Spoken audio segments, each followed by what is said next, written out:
Air cooler. Air cooler? டேய், இத போட்டுட்டு நல்லா தூங்குடா. ரொம்ப தேங்க்ஸ்மா.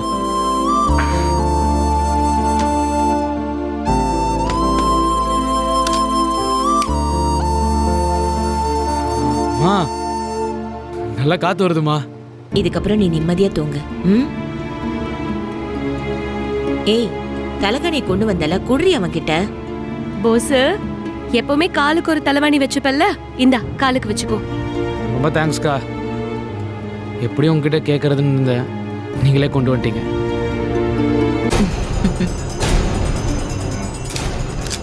ஏய் ஏய் ஏய் ஏய் காவ்யா, காவ்யா, ஏய் காவ்யா. ஏய், என்ன பண்ற காவ்யா? பார்த்தா தெரியல, நீங்க கொண்டு வந்த ஏர் கூலரையும் தலகாணியையும் ஏன் ரூம்க்கு கொண்டு போக போறேன். இல்ல, நான் தெரியாம தான் கேக்குறேன். அவன் தப்பு பண்ணிருக்கான்னு சொல்லி நான் ஜெயில இருக்கிறதுக்கு ஈக்குவலா அவனுக்கு தண்டனை கொடுத்து நான் இங்க இருக்க வச்சிருக்கேன். நீங்க என்னடானா ஏர் கூலர் வச்சுக்கோ, பாய போட்டு நல்லா தலகாணியை போட்டு படுத்துக்கோன்னு சொல்லி அவனை சொகசு பண்ணி வச்சிருக்கீங்க. இதெல்லாம் இருந்தா நம்ம தண்டனையில இருக்கோங்கிறது உங்க பையனுக்கு எப்படி உரைக்கும்? இன்னமும் செல்லம் கொடுத்து அவனை கெடுத்து வச்சிருக்கீங்க.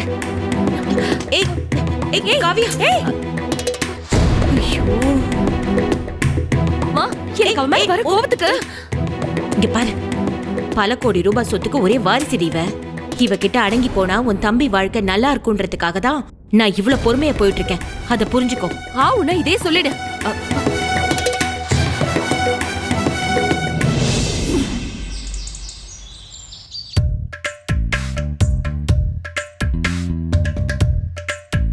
என்ன அப்பதா கண்ணு தெரியுதா இல்ல வெறும் பேப்பர் படிச்சுக்கிறியா?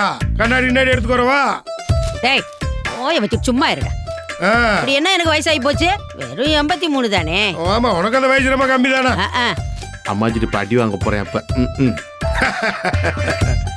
அம்மாச்சி, தமிழ் வருது பாரு. அம்மாச்சி, நான் காலேஜுக்கு புறப்படுறேன். அண்ணே, போலாமா? போலாமா? ஏண்டி, எங்கடி உன் புருஷன்? ஏய், உன்னை தாண்டி கேக்குறேன், உன் புருஷன் எங்க? அவரு மேல இருக்காரு அம்மாச்சி. அது சரி, கீழே புறப்பட்டு வரும்போது அவனையும் சேர்த்து கூட்டு வர்றது இல்லையா? 2 பேரும் சோடியா ஒன்னா உட்காந்து சாப்பிடுவோம். நீங்களே என்ன சோடியா கூட்டிட்டு போய் காலேஜ்ல இறக்கி விடுங்கன்னு சொல்ல மாட்டேன்? நீ பாட்டுக்கு முன்னாடி புறப்பட்டு வந்துட்ட. அப்புறம் எப்ப காலேஜ் முடிஞ்சு வருவ? எப்பயும் போலதான் அம்மாச்சி, 5 மணிக்கு தான் வீட்டுக்கு வந்துருவான். ஏய், அவன் உன்னையா கேட்டேன்? அவகிட்ட தான் நான் கேட்டுக்கிட்டு இருக்கேன். அவ பதில் சொல்லட்டும், நீ பேசாம இரு. சொல்றி, எத்தனை மணிக்கு வருவ? 5 மணிக்குள்ள வந்துருவேன் அம்மாச்சி. சரி, சேதுவா நான் எங்கேயும் போக வேண்டாம்னு சொல்லி வைக்கிறேன். வந்ததும் மீனாட்சி அம்மன் கோயிலுக்கும் பாண்டி கோயிலுக்கும் போயிட்டு வந்துருங்க. நீங்க 2 பேரும் ஒண்ணு சேர்ந்துட்டீங்கன்னா 2 கோயில்லையும் நான் அர்ச்சனை பண்றேன்னு வேண்டி இருக்கேன்டி. 2 கோயில்லையும் மாலைய வாங்கி போட்டு அர்ச்சனை பண்ணி சாமி கும்பிட்டுவாங்க. ஏய், டிக்கெட் வாங்கிட்டியாடா? அப்பதான் அதெல்லாம் அப்பாவே வாங்கி வச்சு. அப்பதான் 2 டிக்கெட். என் பேரனுக்கு இங்கிலீஷ் படம்னா ரொம்ப பிடிக்கும்டி. ஏதோ இங்கிலீஷ் படம் ரிலீஸ் ஆயிருக்காமா, அத கண்ணாடி போட்டுட்டு தான் பாப்பாங்களாமா. வந்து வந்து போகுமாமே. அப்பதான் அது வேற ஒண்ணும் இல்ல, திருடி படம். என்னது திருடியா? என்னடா அது? என்ன திருடியோ? அது ரொம்ப நல்லா இருக்குமாம்டி. அந்த படத்துக்கு 2 டிக்கெட் வாங்கியிருக்கு. நீங்க 2 பேரும் போய் படத்தை பார்த்துட்டு இந்த மலை மேல ஒரு 5 ஸ்டார் ஹோட்டல் இருக்குல்ல, அங்க போய் ராத்திரி சாப்பாடை சாப்பிட்டுட்டு லேட்டா வீட்டுக்கு வாங்க, சரியா? இதான் நான் உங்களுக்கு போட்டு வச்சிருக்கிற பிளான். என்னடி குறுகுறுன்னு பாக்குற? இதெல்லாம் எதுக்கு அம்மாச்சி ஏற்பாடு பண்ணிருக்கீங்க? ஒரு புருஷன் பொண்டாட்டி ரொம்ப நாள் கழிச்சு ஒண்ணு சேர்ந்திருக்கிய. கோயில் குளத்துக்கு போறது, சினிமாவுக்கு போறது, சாப்பிட்டு வர்றதெல்லாம் சகஜமான விஷயம் தானே. அதை எதுக்கு ஏற்பாடு பண்ணணும்னு கேக்குற?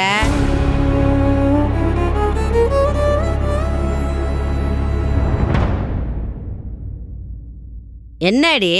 நாங்க ஒண்ணு சேர்ந்துட்டோம்னு உங்களுக்கு யார் சொன்னது?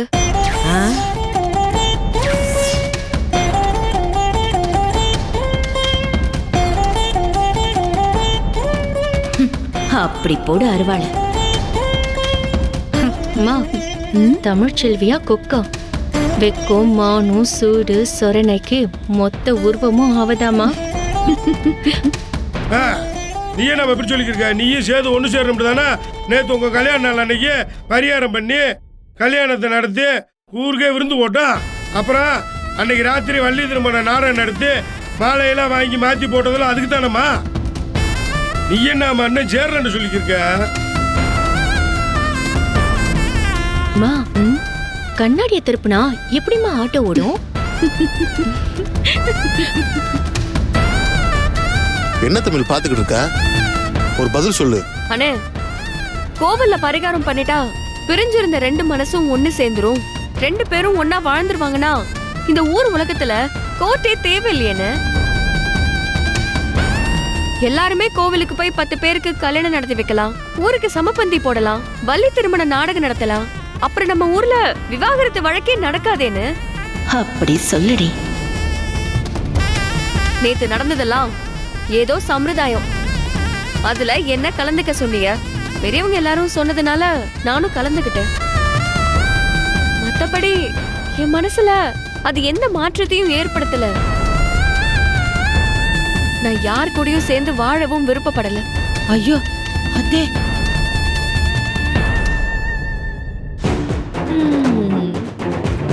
எனக்கு காலேஜுக்கு நேரமாச்சு, வாங்கண்ணே. வராமாச்சி. சரி போலாமா. அக்கா வாங்கக்கா.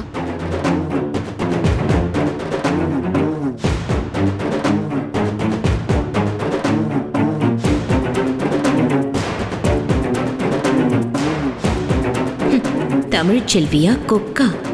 அவ அவ்வளோ லேஸ்ல விட்டு கொடுத்துருவாளா? 1000 தான் இருந்தாலும் அவ கிராமத்துக்காரி. சொன்ன சொல்ல அவளை லேசா மறந்துடுவாளா? என்னடி உன் அக்கா அப்படி சொல்லிட்டு போறா? நானும் எவ்வளவோ சொல்லிட்டேன் அம்மாச்சி, அக்கா பிடிவாதமா இருக்கா. ஐயோ, இப்ப என்ன பண்றதுன்னு ஒண்ணுமே புரியலையே. ஆ? ஆ, ஐயோ.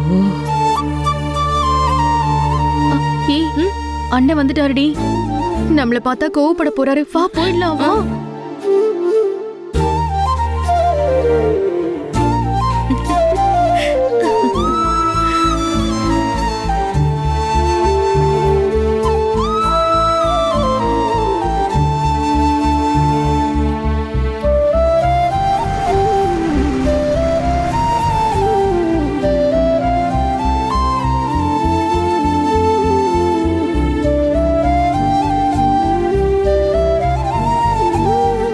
ராசாங்க அது வந்து அதான் நான் எல்லாத்தையும் கேட்டுக்கிட்டு தான் இருந்தேன்.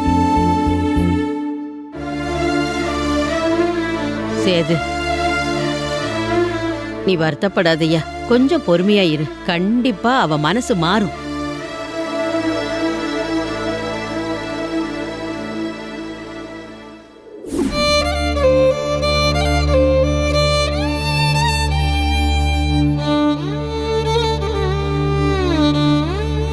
மாமா, நீங்க வாய் விட்டு மன்னிச்சிரேன்னு சொல்லியுமா எங்க அக்கா முடியாதுன்னு சொன்னா? அக்கா ரொம்ப ஓவரா தான் பண்ணிட்டு இருக்கா மாமா.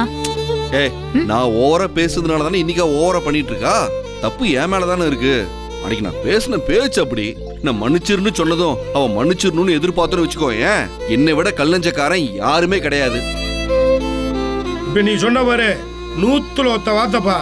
இந்த மாதிரி விஷயத்துல ஒருத்தவங்கிட்ட நம்ம மன்னிப்பு கேட்டதை, சரி நான் உன்னை மன்னிச்சிட்டேன் அப்படின்னு சொன்னதை நம்ம நினைக்கப்படாதுப்பா. ஏதாவது ஒண்ணு பண்ணி அவங்ககிட்ட இருந்து மன்னிப்பு நம்ம வாங்கிடணும்.